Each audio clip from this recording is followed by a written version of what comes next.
नमस्कार। जय जगन्नाथ। आम भारत वर्षर अखंडता और एकता पाई कोटी कोटी भारतीयों को शपथ एवं संकल्प नवार समय आसीछि। संतरासवादी एवं बाह्य शक्ति विरुद्ध रे बारंबार लड़िबा को हेबो। जेउ मानक संघर्ष और बलिदान जोगु आमे स्वाधीनता हासिल करिछु, सेही संग्रामी वीर जवान एवं देशभक्त मानंकु नमन करिबा पाई भारत वर्षर पुरपल्ली उत्सव मुखर होई पड़िछि।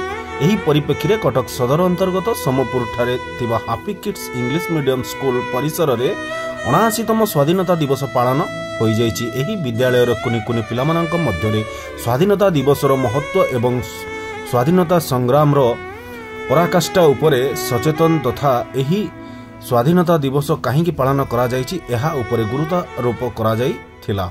एही अवसर रे स्कूल परिसर रे महान स्वाधीनता संग्रामी फटोरे माल्यार्पण करा जाइथिला।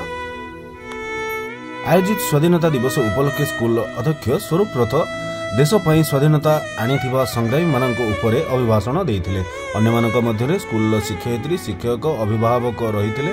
शिक्षयित्री प्राची दास, उषालता राउल, अर्पिता महांती, रश्मिरंजन परिड़ा, संग्राम साहू, सुनीता साहू, मनसिनी रथ, प्रगति पाढ़ी, प्रमोद कुमार साहू, भारत भूषण बेहेरा, रेशमा खातून, रोजालिनी रथ, तुलसी मल्लिक प्रमुख उपस्थित थिले। परिचालना कमिटीर निर्मल रथ, नृसिंह दास और विधुरंजन महांती, प्रभाकर स्वाई, रश्मिरंजन मिश्र प्रमुख जोगदे पिलामानंकु नेताजी इनको आदर्श रे चलिबा पई प्रेरणा देइथिले। कटकरू संजय दास का रिपोर्ट खबर लाइव।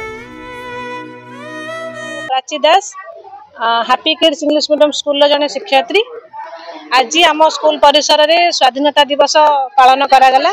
कुनि कुनि पिला माने समस्ते हाथ में तिरंगा नहीं के आसते आम स्कूल पताका उत्तोलन करागला एवं आमर सम्माननीय प्रिंसिपल सर इंडिपेंडेंस डे विषय पिला मानकु किछि कहिले। आमे समस्ते मध्य पिला मानकु इंडिपेंडेंस डे रो वार्ता देइथिलु। निर्मल कुमार रथ ये जो मैनेजिंग बोर्ड अच्छी मुझे सदस्य जने आज आसचु आम प्रतिवर्ष पर ए वर्ष स्वाधीनता दिवस पालन करुचु। स्वाधीन प्रकृत में स्वाधीन कि नुहे आम ताकि पिला मानकु शिक्षा दउचु जे आम प्रकृति में स्वाधीन, जन्म आमर स्वाधीन, आम वी आर बॉर्न फ्री। ए आम लक्ष्य पिला मन में स्वाधीनतार मंत्र केमिति आमे बपन करू से आम लक्ष्य। ये स्वाधीनता दिवस हैप्पी किड्स से पालन करा प्रतिवर्ष पर वर्ष मध्य पालन करा पिला मानक मध्यरे उत्साह उद्दीपना सृष्टि करछु। देश पई जीवन देबे, देश पई लड़िबे, देश पई सब किछि करिवे। ये देश भारत आमर भा अर्थ ज्ञान, ज्ञान रे रत ए देश। एठी जो पिला माने पढ़ंती ज्ञान आहरण पई पढ़ंती, ज्ञान वितरण पई पढ़ंती। एटा तेणु भारत निमग्न रही भा अर्थ ज्ञान रे निमग्न रही पिला माने एठी ज्ञानी भावे सृष्टि।